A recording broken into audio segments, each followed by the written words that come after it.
La muerte de su madre marcó un antes y un después en su vida. El cáncer de ella consumió también sus deseos de ser mujer. Comenzó a explorar, creó perfiles falsos en internet sin contarle a ninguna de sus amigas, pues estudiaba en un colegio católico y de mujeres.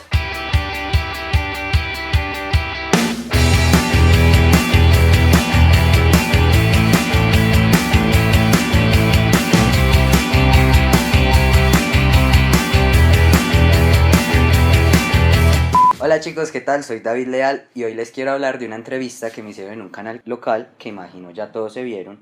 Y si no te la has visto, pues ve ya el link en la descripción. ¿Esta gente qué? Primero quiero agradecer al programa En la piel del otro de Teleantioquia y a todos sus periodistas por atreverse a contar mi historia. Sin embargo, como todo en la vida, a veces hay errores de interpretación y es mejor aclararlos antes de dejarlos pasar. Y también voy a aprovechar para contarles un poquito más de mi historia. Nunca me sentí la niña, aunque sabía que lo era, pero nunca lo sentí. Una cosa es saber y otra cosa es como lo que llevaba por dentro.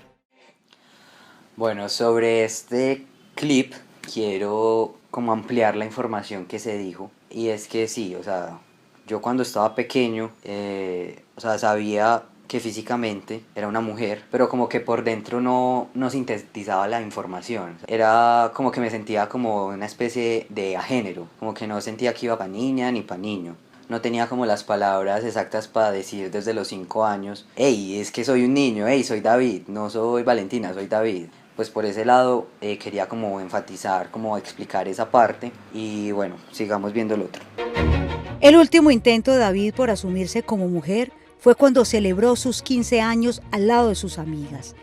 De aquí quiero retomar desde antes de mis 15 años, pues como cuál es la historia detrás de todo eso, porque a los 15 años sí, efectivamente fue mi punto de quiebre donde ya no pude más con la farsa, donde ya descubrí todo lo que venía con ser trans, o sea, que era posible, que existía, que pertenecía a algún lado. Entonces se retoman los alrededor de mis 10 años, donde, como dice en la entrevista incluso, creé Facebook falso, empecé a sentirme como muy diferente. ¿Por qué motivo? Porque a esa edad mi cuerpo empezó a cambiar femeninamente. Entonces ese fue el punto donde yo empecé, la primera vez que sentí vergüenza de mi propio cuerpo. Sin embargo lo dejé pasar porque yo estudié pues en un colegio de niñas, pero a la vez todo mi alrededor en mi casa eran niños, mis dos mejores amigos son hombres. Entonces en ese punto como que yo sentía mis cambios, pero en realidad no me sentía diferente a ellos en cuanto a lo social. Después de un tiempo, alrededor de los 14 15 años, ellos empezaron a cambiar. Y ahí fue que yo sí sentí el choque de que, wow, ¿qué está pasando? Ellos están evolucionando y yo no. Ellos crecieron, ellos se les engrosó la voz, yo seguía hablando así como, algo sentía mal, pero como que no, seguía sin saber qué nombre ponerle. Y ahí fue, bueno, hice mis 15 por presión social, presión familiar, porque estudiar en un colegio de niñas es muy teso. Yo creo que esa fue una de las mayores razones por las que yo me demoré tanto en asumir quién era realmente. Porque pues en la época de 15 o sea, yo intentaba encajar para que no se burlaran de mí o para no sentirme tan diferente. Pero hubo un momento ya de quiebre, como lo dije ahorita, en mis 15 años, que no aguanté más la situación y literalmente me metí al computador después de pues organizar un montón de ideas que tenía en la cabeza, de analizarlas de mi infancia, de lo que estaba sintiendo, de lo que sentía en mi infancia, de los cambios que había tenido, y puse en Google cómo pasar de ser mujer a hombre, y ahí pues se abrió un mundo inmenso de testimonios, de cambios, de cosas que para mí eran imposibles, se volvieron posibles y ahí fue como, hey, pertenezco acá, de aquí soy y aquí me quiero quedar. El cáncer de ella consumió también sus deseos de ser mujer. Bueno, esta es una de las partes en las que quiero hacer un mayor énfasis porque fue el error que ahorita les mencionaba de interpretación que hubo en la entrevista. Si bien es cierto que mi mamá marcó un antes y un después para yo definirme como trans, no significa que la muerte de ella haya sido la razón. Que yo no quiero que se piense que uno se vuelve trans o lo que sea por tragedias familiares o por tragedias en la vida, no. O sea, y ese no es mi caso, o sea, mi caso viene mucho antes de la muerte de ella. Como dije ahorita, solo no sabía cómo definirlo, pero yo siempre sentí la presión de ella porque ella era una mujer hermosa y muy femenina, muy vanidosa, y yo era todo lo contrario y siempre tuvimos ese choque. Entonces, claro, ¿qué fue lo que pasó? Cuando ella ya no estaba más en mi vida, cuando lastimosamente murió, pues aparte de saber que ya no se tiene mamá y que ya jamás la vas a volver a ver, realmente también estaba sintiendo como que ya no tenía esa presión de ser mujer, o sea, que ya no estaba nadie diciéndome, sea mujer, sea así, píntese así, peínese así, vístase así. Estaba como en ese enigma que no sabía cómo resolver. Y ahí fue que sí, claro, yo empecé a cuestionarme y como que pude ir como analizando lo que de verdad quería hacer, lo que de verdad había sentido todo el tiempo y que no había podido por razones diferentes, pues porque uno estaba chiquito y pues los papás eran como la autoridad máxima. Entonces como que no podía liberarme y ya en ese momento pude como ser yo, con más libertad.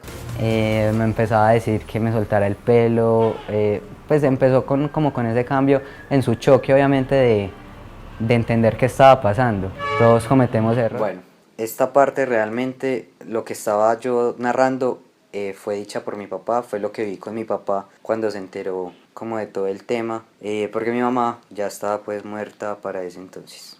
Al primer mes se va la menstruación y ya uno empieza a ver otros cambios. Ahí pues lo que quiero tocar es muy corto, porque igual lo voy a ampliar en otra oportunidad sobre los cambios que generan la testosterona en el cuerpo. Lo que quiero decir es que cada organismo reacciona diferente a la testosterona y tiene mucho que ver con la genética. Entonces tú, si quieres saber más o menos cómo te vas a ver si empiezas hormonas, tienes que mirar a tu papá, a tus abuelos, a hermanos o primos. Todo es muy genético. Yo soy David y soy el tipo de hombre que quiere hacer.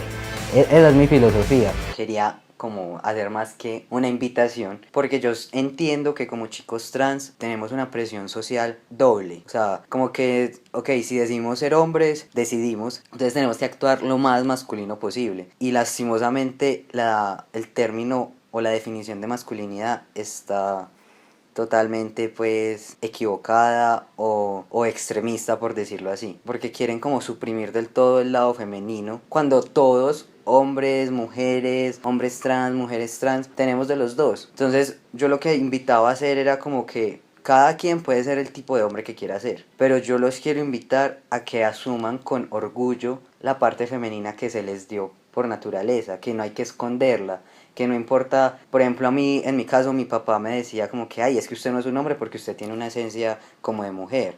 Después fue que entendí que esa esencia que él decía de mujer es que yo no era así súper brusco o vasto, o pues así como, uy, el más nea, no. Yo aprendí eso con el tiempo y yo sé que es un proceso, porque uno quiere demostrarle a la gente que lo que uno está sintiendo es verdad, y eso está bien, pero no por eso tienes que cambiar tu personalidad o suprimir cosas que son tuyas y que te definen como persona. Entonces esa es como mi invitación a que cambiemos esa definición de masculinidad como machista, como insensible, y asumamos de una manera más grata ese lado femenino que absolutamente todos tenemos. Y no es un milagro que me haya hecho trans, simplemente así es.